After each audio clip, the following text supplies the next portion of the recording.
Yo, what's up mga kalikot? Isang mapagpalang araw muli sa inyo lahat. Another day, another video vlog na naman. So for today's video vlog, magpo-follow tayo ng Barako 175. Yun. Yan. So natanggal natin yung stator. And actually nahihinaan ko na to eh. Yan, nagalaw ko na yung magnetic wire. Yan. So full wave na to mga kalikot. So ang ginawa lang naman dito, yan, napaka-basic lang. Napaka-simple. Wala ka na ibang gagalawing wire dyan. So dito sa stator mga kalikot, meron dito nakakabit na wire. So dito nakahinang yung black na mayroong lining na yellow wire dito. Yan. Tapos dito naman nakahinang dito yung starting winding magnetic coil dito. May nakahinang yan. Bali dalawa yung nakahinang dito. So tinanggal lang natin yung mga kalikot. Tinanggal natin sa pagkakahinang din. Pinagduktong natin. So ito yan mga kalikot. Yan, pinaikot ko lang. Yan, parang walang nangyari Yan. So inulit ko yung dalawang nakahinang dito. Dito wala ka lang gagalawin dito Yan. Dito kasi yung white wire saka yung yellow wire yung dito. Yan. So tulad nga sabi ko, wala ka lang gagalawin dito. Pinaka basic na way, pamamaraan para ma-full wave yung stator.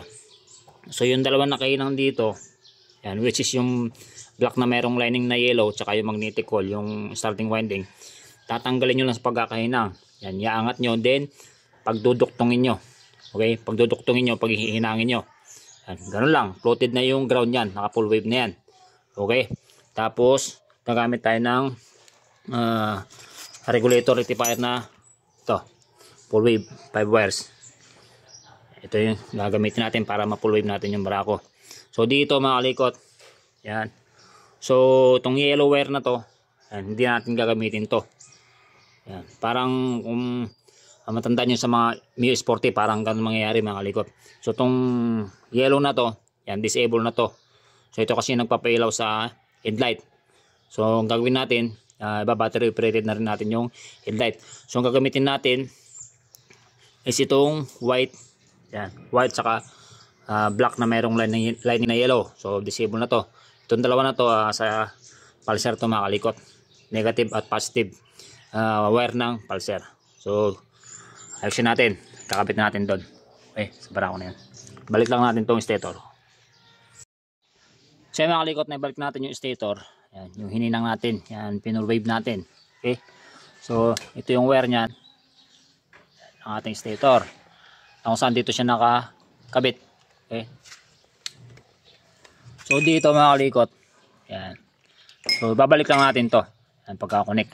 Then dito, ito ko sa inyo, yan, so yung yellow kinat ko na yan, cut na natin yan. Yan, kasi nga disable na yan dito. Yan, pwede naman dito ako mag-cut. So ako dito ako nag-cut. Ito na yun mga kalikot. Ito. Ayan. Ito yung kaduktong yan. Tinanggal ko, kinat ko dahil ito yung supply ng ating headlight. So ang gagawin natin dito, yan, pa-power apply natin. So lalagyan natin siya ng relay para maging battery operated, maging DC operated na yung headlight ng ating motor. Yan, naka-battery operated siya. At the same time, meron siyang relay. Okay. Tapos dito, itong black na merong lining na yellow. Yan. So, pinutol ko yun. Ito. Itong black na merong lining na yellow. Ito yan. Pinutol ko rin. Yan, kasi nakakonect ito sa ground wire. Yan. Black na merong lining na yellow. So, pinutol ko yan dahil dito ko i-connect yung sa may regulator rectifier. Wala nang connection sa ground wire ito mga kalikot.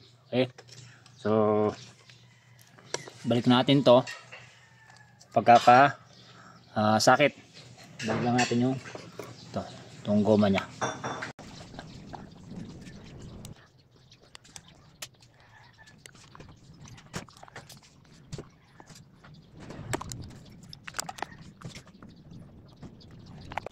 Yan, ibalik na natin yung pagkakasakit.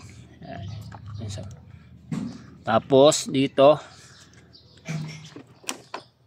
kunin natin sa may, wait lang, ayos natin yung camera. Itong black na merong line na yellow,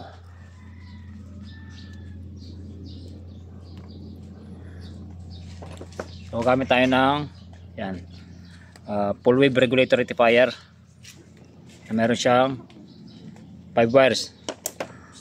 So itong yellow tsaka pink kahit baliktaran, okay?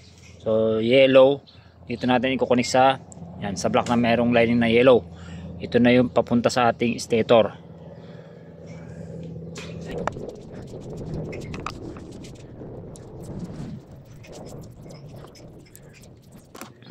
Okay. Tapos dito, yung dating regulator niya, ito yon. So tanggal lang natin yung socket. Ito yung socket niya. Yan, so hindi ko na siya puputulin. So itong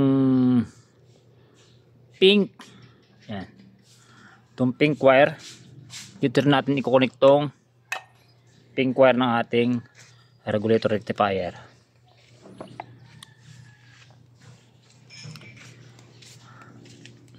Yan.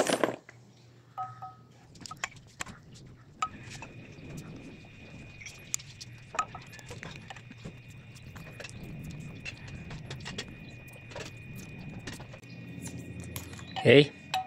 Itong yellow, yan, disable na to, itong yellow na to. Wala nang silbihan. Okay.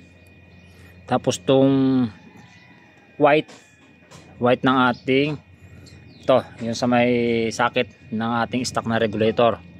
Splice din natin yan.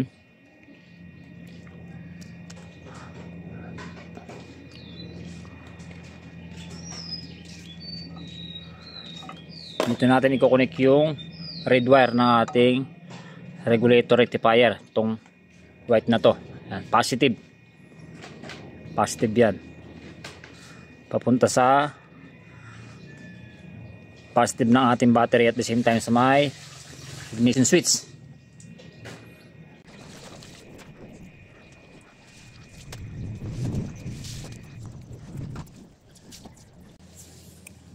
Okay, next natin yung green wire ng ating regulator rectifier, ground.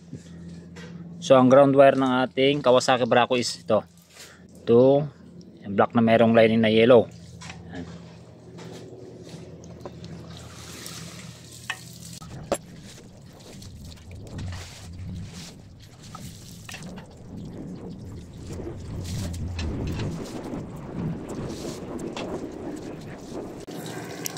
Okay, next itong pinakauli, black wire ng regulator rectifier. Kukunin natin ito sa accessories wire ng ating motor, which is ang accessories wire ng ating Kawasaki Barako is brown. Ito, kukuha lang tayo dito. Yan, brown. Hindi natin i-connect yan. Okay. Yan itong black wire. Yan, inulit ko yung black wire ng ating regulator rectifier. Kukunin natin sa accessories wire ng motor, which is color brown nga, brown wire, accessories wire ng Kawasaki.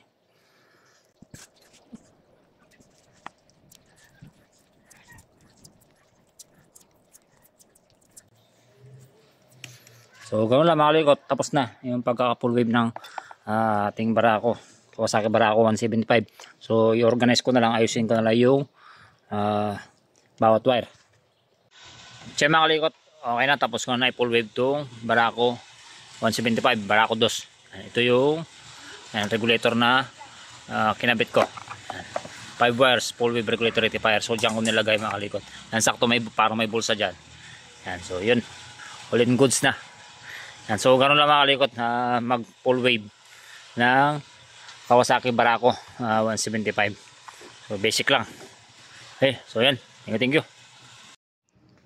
So yung mga kalikot, ito na yung pinulib natin itong Kawasaki Barako 175. Yan. So nakapatay pa yung makina. So meron siyang rating na 13.1.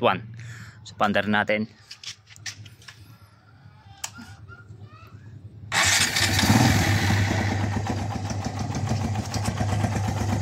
Yan, idle. Mataas. So i-rev natin.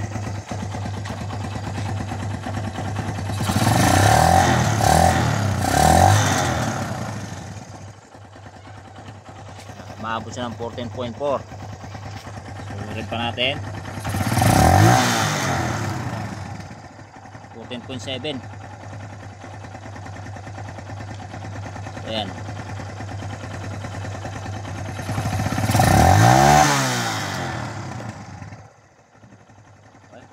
Diba? Napaka malakas mag-charge. Kawasaki Barako 175 full wave.